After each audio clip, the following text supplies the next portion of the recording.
Have you ever felt trapped by something you did long ago? Maybe a mistake that still hurts, or a moment you wish you could erase. Many people carry their past like a heavy stone, and each day becomes harder because of it. They walk forward, but yesterday stays on their shoulders. But long ago in a quiet valley, a simple farmer learned a lesson that still speaks to us now. Once upon a time, in an old village between gentle hills, there lived a farmer named Orrin. He was a kind man who worked hard every day, but inside his heart, he carried a deep sadness. It stayed with him season after season. Many years earlier, he had made a big mistake when he misread the weather. He watered his fields too early, and a heavy storm came and washed away all his crops. His whole harvest was destroyed in one day, and though the villagers talked about it briefly, they soon forgot. But Orrin didn't forget. He held that memory tight and believed the mistake said something terrible about who he was. He convinced himself that he was no longer a good farmer. He decided he did not deserve new, strong seeds. In a dark corner of his small hut, he kept an old bag filled with weak seeds from that failed harvest. They were dry, small, and lifeless. Every year, when spring returned, Orrin repeated the same sad pattern. He took those old seeds, planted them again, and hoped for a miracle. But nothing grew, not even a tiny sprout. He walked past his empty field every morning. His heart felt heavy. He whispered, "Maybe this is who I am now.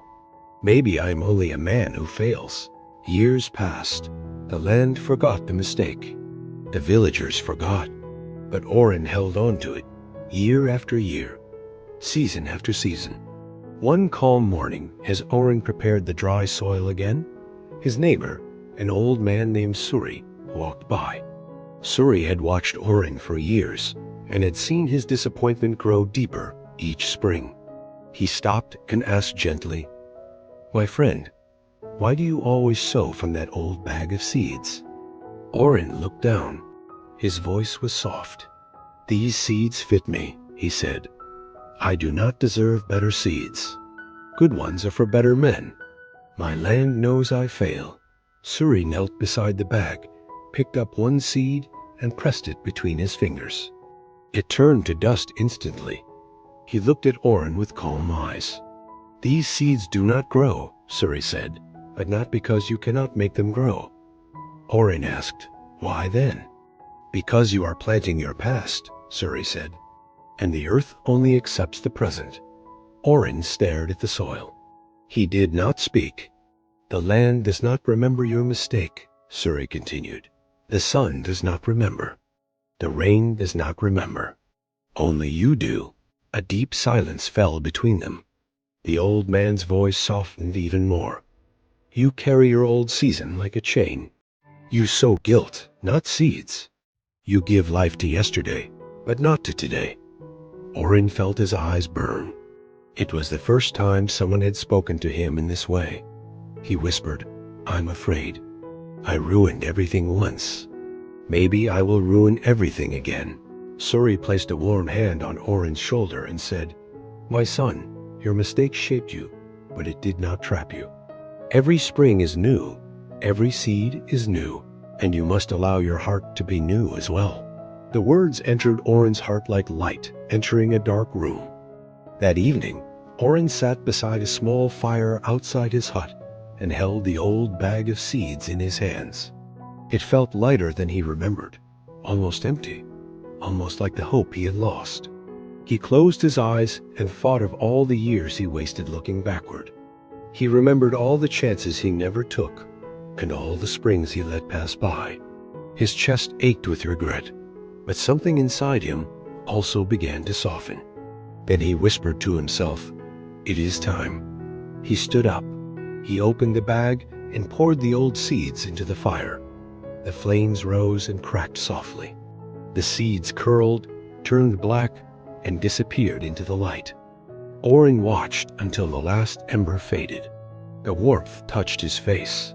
It felt like the first breath after a long winter. The next morning, the air felt different, lighter, clearer. Oren walked to the market and bought a fresh bag of seeds. Strong seeds, living seeds, seeds filled with promise. For the first time in many years, Oren felt a small spark of hope inside his chest. He returned home and began to plant, digging the soil with calm and steady hands. He placed the seeds gently in the earth and watered them with quiet attention. Every seed felt like a new choice, a new step, a new beginning. Days passed, and then weeks passed as Oren worked faithfully and quietly. He woke with the sun, tended the shoots each morning, and waited with patience he never had before. He did not rush the earth, and he did not fear the future. One morning, he stepped outside and stopped. His breath caught in his throat. His field was green, truly, deeply green. Fresh life moved in the wind. He knelt down and touched the plants with shaking hands as tears filled his eyes. He whispered, "So this is what happens when I plant the present, not the past." That year, he gathered the richest harvest of his life. Not because he became a new man overnight, not because the land changed, but because he finally opened his hands and let go of what held him down. When the harvest was finished, Suri came to visit him. He smiled when he saw the fields glowing under the sun. Suri said, "You see, my friend, the past teaches you, but it cannot own you. The earth welcomed you the moment you welcomed yourself." Oren bowed his head and whispered, "Thank you. I didn't know I could start again." Suri nodded and said, "Everyone can. Everyone. Sometimes we plant the same fear every day and believe we cannot change. We repeat old thoughts, we replay old moments, and we tell ourselves the same painful story again and again. But remember softly, your past is not your identity, and it doesn't lock you in. You have made mistakes, and you have shadows, but you also have the right to a new page. You have a right to a new spring and a new season, because yesterday cannot decide who you are today. Only you can decide that. What matters most is not who you were, but who you choose to become now. Let the old seeds go, take new ones, and plant again, even if you feel afraid. A new harvest waits for you, and it begins the moment you choose today. If this story touched your heart, please like the video, leave a comment, and subscribe for more quiet stories of strength, hope, and new beginnings. Your support helps these stories reach more people who may need a little light today. Thank you for listening, dear friend, and may your path be gentle and bright.